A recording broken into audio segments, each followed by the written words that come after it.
Friends, welcome back to our channel JEE Multiverse. आज हम सीखने वाले हैं सम की कंसेप्ट में कंपाउंड पेंडुलम। ये बहुत ही नेग्लेक्ट किया हुआ टॉपिक है और कई जगह पढ़ा भी नहीं जाता है, तो हम ट्राई करेंगे कि इसको बेसिक लेवल से लेकर एडवांस लेवल तक के सारे क्वेश्चंस और थियरी पढ़ाई जाए। तो ये सबसे पहला टॉपिक शुरू करते हैं, बेसिक्स ऑफ कंपाउंड पेंडुलम। तो इसमें सिंपल पेंडुलम कंपाउंड पेंडुलम में फ़र्क क्या होता है? इसमें क्या होता है, रिजिड बॉडी आ जाती है, रिजिड बॉडी आ जाती है।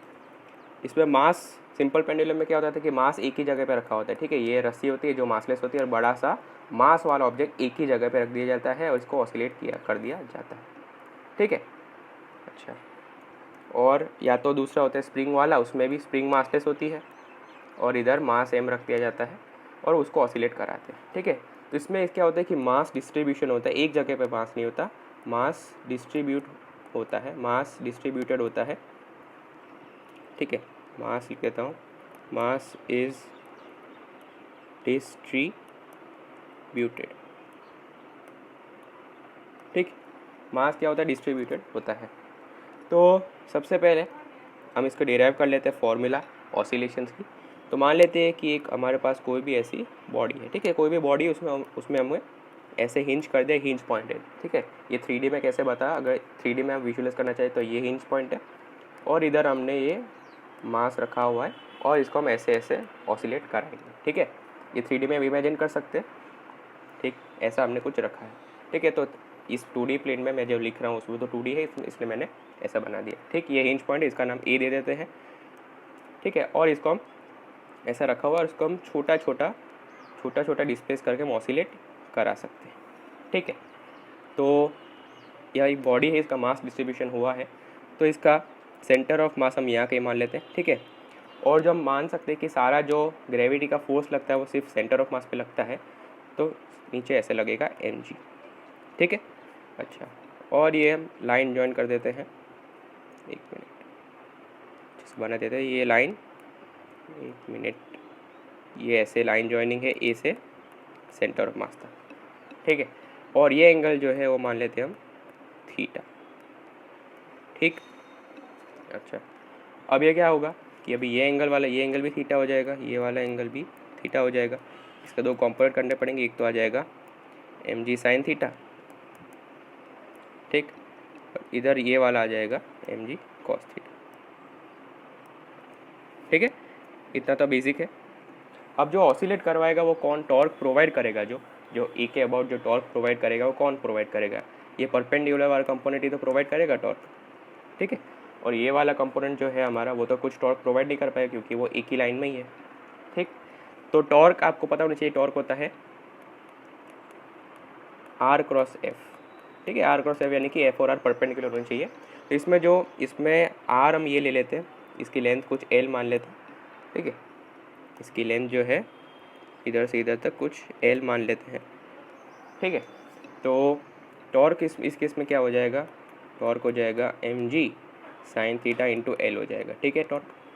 अच्छा, क्योंकि ये perpendicular distance into mg sine theta, ठीक है। बेसिक नॉलेज आपको होनी चाहिए रोटेशनल मोशन की, तो ये आगे हम पढ़ पाएंगे, बाकी नहीं होगा। अच्छा, और अगर हमको SHM की कंडीशन डिराइव करनी है तो क्या होना पड़ेगा कि थीटा वेरी वेरी स्मॉल होना पड़ेगा, ठीक है। थीटा बहुत ही स्मॉल होना पड़ेगा तभी ऐसा हो पाएगा।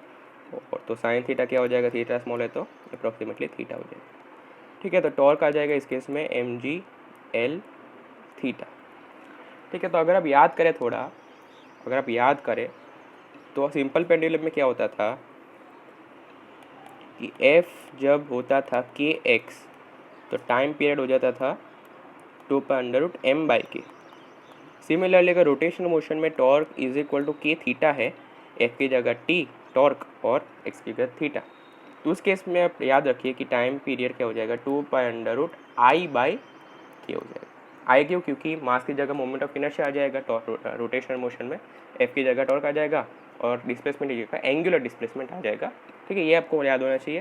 या तो वैसे नहीं करना चाहते तो क्या होता था, इसको और भी ज़्यादा लिख सकते हैं, इसको और लिखना चाहे तो इसको लिख सकते हैं I alpha is equal to mg L theta. तो अल्फ़ा क्या हो जाएगा, टॉर्क I अल्फ़ा होता है तो mg L by I into theta. और अभी आप एनालॉजी करना चाहें तो कर सकते हैं कि जब ए होता था माइनस ओमेगा स्क्वायर एक्स, तो इस केस में अल्फ़ा जब होता है minus omega square x, sorry minus omega square theta, ठीक है, तब टाइम पीरियड कितना होता था, टाइम पीरियड होता था 2 पाई बाय ओमेगा, तो इस केस में कितना हो जाएगा 2 पाई बाय ओमेगा ही हो जाएगा, ठीक है। ऐसा भी कर सकते हैं, अब कुछ भी करें, अब कुछ भी कर लीजिए, जो हमारा फाइनल जो टाइम पीरियड का कैलकुलेशन आता है, फॉर्मूला आती है, कितना आ जाएगी 2 पाई अंडर रूट, अगर आप आई बाई के करें, इधर से हम आई बाई के करते हैं, आई बाई के तो आ जाता है mg l, यही हो जाएगा हमारा टाइम पीरियड का फॉर्मूला, ठीक है। इधर से भी कर सकते हैं, तो ये ओमेगा स्क्वायर हो जाएगा, तो ओमेगा हो जाएगा under root mg l by I, तो उधर से वापस टाइम पीरियड तो यही निकल के आएगा 2 पाई बाय ओमेगा, ठीक है। तो ये चीज़ यहाँ पे क्लियर हो चुकी है कि टाइम पीरियड का फॉर्मूला क्या होता है 2 pi under root I by mg l, पर ये l क्या है और i क्या है, तो अब ध्यान रखिएगा कि जो i हमेशा होता है वो कितना होता है, i of moment of inertia of hinged point, हमेशा जो हिंज्ड पॉइंट का होता है उसका ही हम मोमेंट ऑफ इनर्शिया लेते हैं, ठीक। और जो l होता है, हमेशा l जो निकालते हैं हम, l क्या होता है, l is distance between centre of mass and hinged point, okay. तो ये बेसिक सी चीज़ें आपको याद रखनी है कि ये चीज़ हो जाएगी, ये तो अपने सिर्फ बेसिक किया है, उसके आगे भी तो बहुत सारा बाकी है, तो बेसिक फॉर्मूला आ जाती है। तो चलिए इसके ऊपर कुछ क्वेश्चंस कर दिए जाए। तो क्वेश्चन नंबर 1 सिंपल सा क्वेश्चन है कि एक रॉड है, यूनिफॉर्म मास डिस्ट्रीब्यूशन है, मास m है, लेंथ l है, उसको हमने इधर से हिंज कर दिया और हम छोटे छोटे ऑसिलेशंस का टाइम पीरियड क्या होगा, फाइंड टाइम पीरियड, ठीक है, हमको पूछ लिया। तो क्या करेंगे इसमें, तो सबसे पहले सेंटर ऑफ मास लोकेट करो, इसमें मास डिस्ट्रीब्यूशन यूनिफॉर्म है इसलिए एग्जैक्टली सेंटर पे होगा, कितने डिस्टेंस पे होगा, हिंज पॉइंट से l/2 डिस्टेंस पे होगा, ठीक है, हिंज पॉइंट से l/2 डिस्टेंस पे हो जाएगा, ठीक। और अभी हम निकालेंगे कि आई ऑफ हिंज्ड पॉइंट कितना हो जाएगा, हिंज्ड पॉइंट का, एक मिनट, सिर्फ आई अबाउट ए लिख देता हूँ, समझ जाना आप, ए क्या हिंज पॉइंट कितना हो जाएगा, रॉड का कितना होता है ml²/3 होता है, ठीक है। और जो l, ठीक है, l जो होता है distance centre of mass and hinge point, वो कितना होता है l/2, ठीक। तो इस केस में टाइम पीरियड कितना आ जाएगा, टाइम पीरियड आ जाएगा 2 पाई अंडर रूट आई, कितना है ml²/3 अपॉन mg l, ठीक है। इधर सिंपली हमारा टाइम पीरियड का फॉर्मूला क्या आ जाएगा, 2 pi under root 2l/3g, simple था, कोई रॉकेट साइंस नहीं है, एकदम सिंपल फॉर्मूला को अप्लाई करना है सिर्फ। अगर आपको याद नहीं है कि end moment of inertia about A point, यानी कि एंड पॉइंट का मोमेंट ऑफ इनर्शिया कैसे निकालते हैं, तो ये रॉड है, इधर हिंज किया गया मान लो, तो सेंटर से एक्सिस पास होती है, उसका मोमेंट ऑफ इनर्शिया कितना होता है ml²/12, और ये से l/2 डिस्टेंस पे, तो अगर हम पैरेलल एक्सिस थ्योरम लगाएं रोटेशनल मोशन में, आपको आता ही होगा, ये l/2 है, ठीक है, तो कितना हो जाएगा, I is equal to ICM plus m l/2 whole square, ये होता है, ठीक है, यही होता है ना पैरेलल एक्सिस थ्योरम, जो डिस्टेंस है उतना उसका स्क्वायर कर दो, md² कर दो, तो इधर l/2 है ना, तो l/2 स्क्वायर हो जाएगा। तो इधर से ये ICM कितना ml²/12 प्लस ml²/4 करेंगे, तो आपका एंड पॉइंट का मोमेंट ऑफ इनर्शिया कितना आ जाएगा, ml²/3 ही आ जाएगा, ठीक है, सिंपल था। चलिए नेक्स्ट क्वेश्चन करते हैं, सिंपल बेसिक्स की प्रैक्टिस करनी है हमको, कि ऐसा कर लेते हैं, एक थोड़ा डिफरेंट तरह का क्वेश्चन ट्राई कर लेते हैं ऐसा, ठीक है। इधर से हम इसको ऑसिलेट कर रहे हैं, ये हिंज पॉइंट है, अब इसका क्या होगा, time period, find time period, अब इसका टाइम पीरियड कैसे निकालेंगे, ये तो सबसे बेसिक नॉलेज याद रखो कि टाइम पीरियड का फॉर्मूला जो होता है 2 pi under root I A, hinge point के about moment of inertia upon mg l, l क्या होता है, सेंटर ऑफ मास और हिंज पॉइंट का डिस्टेंस। तो अगर हमको सबसे पहले मोमेंट ऑफ इनर्शिया निकालना है, इसको दो पार्ट में ब्रेक कर दो, कैसे दो पार्ट में ब्रेक करेंगे, सबसे पहले तो एक ही हो जाएगा, इधर से हम सिंपली जो कर रहे थे इसमें I1 मान लेते हैं, कितना हो जाएगा ml²/3 हो जाएगा, ठीक है। इसका मास, दोनों का मास m और लेंथ l ही है, ठीक है। और दूसरा क्या हो जाएगा कि ये ऐसा है, और दूसरी रॉड ऐसे है, और ये लेंथ कितनी है, एल है।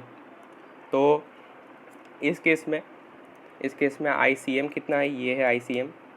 इस केस में ये पॉइंट ए है, तो हमको IA निकालना है, तो क्या करना पड़ेगा, ICM प्लस क्या करना पड़ेगा हमको, ML²। समझ रहे हैं, ML² क्यों, क्योंकि हमने ML डिस्टेंस शिफ्ट करना है ना, हमको चाहिए ए पॉइंट का, पर हमको पता है CM का, ICM का, ठीक है, ये करना पड़ेगा। और ICM का हमको पता है कितना होता है, ML²/12 प्लस स्क्वायर, ये हो जाएगा I2 मान लेते हैं इसको, I2 हो जाएगा कितना, 13/12 ML²। I1 इतना आ गया। बस अभी सिंपली इन दोनों को ऐड कर लो, तो टोटल मोमेंट ऑफ इनर्शिया चाहिए हमको पूरे सिस्टम का about A point, I total about A point हमको चाहिए, तो कितना हो जाएगा, ऐड कर दो 13/12 प्लस 1/3 इंटू ML² कितना आ जाएगा, 17/12 ML² आ जाएगा। ठीक, अभी रिफाइंड है एल यानी कि सेंटर ऑफ मास और ए पॉइंट का डिस्टेंस। तो इसमें थोड़ा सेंटर ऑफ मास की नॉलेज चाहिए होगी, ठीक है। बेसिकली सबका एप्लीकेशन है, सारे चैप्टर्स का एप्लीकेशन इसमें ही है। इसका सेंटर ऑफ मास इधर होगा, कितने पे, L/2 पे, सेंटर मास 1 मान लेते हैं, और इसका सेंटर ऑफ मास इधर कहीं होगा, तो मास 2 मान लेते हैं, डिस्टेंस L। और सेंटर ऑफ मास को पूरा पूरा बॉडी का मास हम सेंटर ऑफ मास के ऊपर कॉन्सेंट्रेट कर सकते हैं, तो M हो जाएगा, इधर M हो जाएगा। बेसिकली मेरा सवाल क्या बन गया, M इधर लोकेटेड है L/2 पे, दूसरा में इधर लोकेटेड है, इधर से L डिस्टेंस पे। अब इसका दोनों का सेंटर ऑफ मास बताओ क्या होगा, ठीक है। ये हमारा क्वेश्चन बन गया, और ये इसको मान लेते 0,0 मान लेते हैं, ठीक है। तो कॉमन सेंस भी ये बोलती है कि एग्जैक्टली मिडल में होना चाहिए, ठीक है। Centre of mass exactly middle में होना चाहिए दोनों का। या तो अगर आपको फॉर्मूला लगाने का शौक है, फॉर्मूला लगा सकते हैं, XCM क्या हो जाएगा, ML/2 plus M into L upon total mass 2M, ये भी कितना आ जाएगा, 3L/4 आ जाएगा। तो ऐसे करें या तो ऐसे करें, ये भी सेंटर ऑफ मास इधर से कितना डिस्टेंस पे, CL/4 पे, तो ठीक। तो हम ये चीज़ आ गई। तो अभी हम सिंपली टाइम पीरियड में पुट करना है फॉर्मूला, 2π 17/12 ML² अपॉन, अगर हम करेंगे mg 3L/4 जो हमने इधर निकाला अभी, तो ये हो जाएगा गलत। क्यों हो जाएगा, गलत हो जाएगा, क्यों गलत हो जाएगा, क्योंकि हमने टोटल मास लेना होता है नीचे, ठीक। तो टोटल मास कितना हो जाएगा, 2m हो जाएगा ना, तो ये चीज़ हम करेंगे, ठीक है। जो भी कैलकुलेशन होता है आप अभी देख लेना, ठीक है। तो इधर मैं लिख देता हूँ एक और चीज़ इंपॉर्टेंट, बहुत ही इंपॉर्टेंट चीज़ क्या, कि m होता है वो टोटल मास ऑफ सिस्टम लेना होता है, ना कि किसी एक रॉड का, किसी एक बॉडी का मास, टोटल मास, ठीक है। अच्छा, तो एक आखिरी क्वेश्चन करते हैं, आखिरी 2 क्वेश्चन करते हैं, फिर ये समझ हो जाएगा बेसिक्स। तो ऐसा है, और ये रिंग है, ठीक है, ये रिंग है, और इधर इस ए पॉइंट पे हमने, ए पॉइंट जो है इधर हमने हिंज कर दिया। रिंग की मास m है और रेडियस r, ठीक है, रेडियस r है, ये रिंग है, यूनिफॉर्म रिंग है। अभी इसका सेंटर टाइम पीरियड कितना होगा, कैसे करेंगे, सिंपल है, IA अबाउट हिंज पॉइंट कितना होता है, ICM प्लस MR² हो जाएगा, ठीक है। अच्छा, विजुअलाइज नहीं हुआ, तो ये ICM है और ये हमको IA जिसके ऊपर निकालना है, और इसके दोनों के बीच में डिस्टेंस R है। तो शिफ्ट करेंगे, पहले दोनों एक्सिस पैरेलल है, 3D में ही है दोनों एक्सिस, तो ये सेंटर है, सेंटर से R डिस्टेंस शिफ्ट करेंगे, तो ICM प्लस MR²। रिंग का centre of mass moment of inertia about centre of mass MR² ही होता है, तो प्लस MR² करेंगे, तो I अबाउट A कितना आ जाएगा, 2MR² आ जाएगा, ठीक। अच्छा, और अभी distance of centre of mass to hinge point, तो यही उसका सेंटर ऑफ मास है, और ये इसका हिंज पॉइंट डिस्टेंस कितने दोनों के बीच में R है। सिंपल है, ये तो एकदम सिंपल क्वेश्चन है। तो टाइम पीरियड इसमें कितना आ जाएगा, 2π √m, सॉरी I अपॉन, इसका मास m है, टोटल मास m है, g into distance between centre of mass and hinge point R। Simply कितना आ जाएगा, m और m कैंसिल, एक R से एक R कैंसिल, 2π √2R/, सिंपल। तो ये तो बेसिक्स की बात हो गई। एक और क्वेश्चन है जो थोड़ा आपको देखा होगा आपने कहीं पे। तो ये सब चीज़ें हो गई। लास्ट क्वेश्चन कर लेते हैं, फिर लेक्चर समाप्त हो जाएगा, ये वाला क्वेश्चन। ठीक है, ये इस पे बेस्ड है जो मैंने अभी अभी कराया। तो वो कैसे करेंगे, क्वेश्चन पढ़ लेते हैं। Uniform rod of length 12 rocks to and fro on the top of a rough semi circular fix cylinder of radius A. ठीक है, यानी कि एक रॉड रखी हुई है जो सेमी सर्कल पे है, जिसका रेडियस ए है। ये पूछा गया period of small oscillations of the rod क्या होगा। ठीक है, ये रॉड है जिसकी लेंथ 12 है, एक मिनट, जिसकी लेंथ इधर से इधर 12 है। ठीक है, और हमको बोलना है कि find the time period of small oscillations. तो इसमें कोई फॉर्मूला तो लगे नहीं है, इसमें बेसिक नॉलेज यूज़ करना है। तो वो कैसे करेंगे, आइए देखते हैं। ये हमारा सेमी सर्कुलर सिलेंडर है, रॉड ऐसे रखी हुई है। ठीक, थोड़ा अच्छे से बना देते हैं हम। चलिए मान लेते हैं ये सेमी, तो और भी खराब हो गया, 1 मिनट। ये सेमी सर्कल मान लेते हैं अभी जैसा बना हो ऐसा। ठीक है, अच्छा चलिए, ये ऐसा कुछ हो गया यहाँ पे। अभी हमें बोलने की find the time period of small oscillations. तो क्या करेंगे, सबसे पहले ये पॉइंट ऑफ कांटेक्ट है। ठीक है, और मान लेते हैं कि ये वर्टिकल से इसका जो एंगल बना रहा है, ये जो पॉइंट ऑफ कांटेक्ट जो एंगल बना रहा है वो कितना है, मान लेते हैं वो थीटा है। ठीक है, ये मान लेते हैं ये एंगल थीटा है। ठीक, इधर क्या लग रहा होगा, इस पर सेंटर ऑफ मास ये है, तो इस पर वर्टिकली mg लग रहा होगा। ठीक है, इस एक और चीज़ मेंशन करना भूल गए कि जो पॉइंट ऑफ कांटेक्ट है उसका सेंटर ऑफ मास है। ठीक है, ये होना चाहिए, बाकी तो कर ही नहीं पाएगा, वो स्लिप हो जाएगा ना। ठीक है, तो ये सेंटर ऑफ मास है, या तो क्वेश्चन में मेंशन किया होना चाहिए। ठीक, तो ये सेंटर ऑफ मास, उसका मतलब क्या हुआ कि ये लेंथ भी L है और ये लेंथ भी L है। ठीक है, ये इसका सेंटर ऑफ मास है। बाकी तो ये अगर थोड़े भी ऐसा होगा तो बाकी ये स्लिप हो जाएगा ना, तो ये सेंटर ऑफ मास है इसका। ठीक, अभी आगे बढ़ते। तो ये ऐसा है, उसकी रेडियस a है। ठीक है, तो ये एंगल भी थीटा हो जाएगा, ये वाला। ठीक, तो इसका, तो इस पर 2 कंपोनेंट ब्रेक होंगे वापस से। तो ठीक है, तो 2 कंपोनेंट ब्रेक करेंगे, तो एक तो ऐसा कंपोनेंट हो जाएगा, ये वाला हो जाएगा, और एक ये वाला हो जाएगा इसके परपेंडिकुलर। ठीक है, तो ये वाला इससे कोई मतलब नहीं है, ये कंपोनेंट से मतलब है mg sin थीटा हो जाएगा ये। ठीक है, अच्छा, और तो अभी क्या हो जाए, अभी मैं इसको इरेज कर देता हूँ सबको, ताकि कोई कन्फ्यूजन ना हो। ये है, इसको मैं ज्वाइन कर लेता हूँ। ठीक है, तो टॉर्क अबाउट ये सेंटर है, सी मान लेते हैं। तो टॉर्क अबाउट सेंटर अगर हम लिखें तो ये डिस्टेंस भी हो जाएगा, इसके रेडियस का कितना हो जाएगा, mg sin थीटा इंटू ए हो जाएगा। ठीक, और टॉर्क अबाउट सेंटर को क्या लिख सकते हैं हम, आई इंटू अल्फा।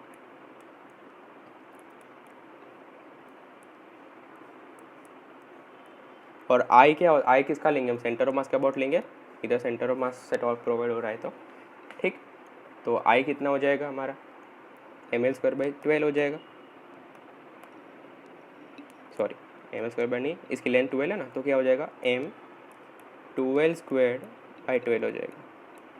क्यों, क्योंकि इसकी लेंथ पहले मेंशन कर रखी, लेंथ इसकी 12 है। ठीक है, इंटू अल्फा, ये हो जाएगा mg। अभी साइन थीटा बहुत छोटा लेना पड़ेगा, बाकी तो SHM की कंडीशन नहीं होगी, स्मॉल ऑसिलेशंस बोला है तो। ठीक है, क्वेश्चन भी लिखा है स्मॉल ऑसिलेशंस, तो हमने थीटा मान लिया साइन थीटा को। इधर से m और m कैंसिल, इधर से अल्फ़ा कितना आ जाएगा, 3GA/L² इंटू थीटा। इधर से हम टाइम पीरियड अगर हम निकालना चाहें तो सिंपली क्या हो जाएगा, 2π/ω। इधर से ओमेगा कितना आ रहा है, ये हो जाएगा ओमेगा √3GA/L²। तो हम सिंपली इधर पुट करना है तो कितना आ जाएगा, 2π√L²/3GA, यानी कि time period is equal to 2πL/3GA, sorry √3GA, sorry √3GA। Conception हो जाएगा, ये ऑप्शन हमारा सही हो जाएगा। ठीक है, हमने सिंपली क्या किया, पहले स्टार्टिंग में जो मैंने बताया था, torque is equal to I alpha, ऐसे ही सेम चीज़ करनी, इसमें फॉर्मूला एप्लीकेबल नहीं होगा। ठीक है, ये ऐसा हम कर सकते हैं। ठीक है, तो आई होप आपको ये समझ में आ गया हो ये क्वेश्चन कैसे करना है। तो अगर आपको ऑलरेडी ये सब आता था बेसिक्स, तो आप बिल्कुल ये वीडियो स्किप कर सकते थे। जिसको नहीं आता उसके लिए मैंने ये वीडियो बनाया है। तो आगे हम और भी आगे बढ़ेंगे, बेसिक्स क्लियर होते जाएंगे और एडवांस लेवल बढ़ता जाएगा। तो अगर वीडियो पसंद आया तो लाइक, शेयर और सब्सक्राइब कीजिए। Meet you in the next video.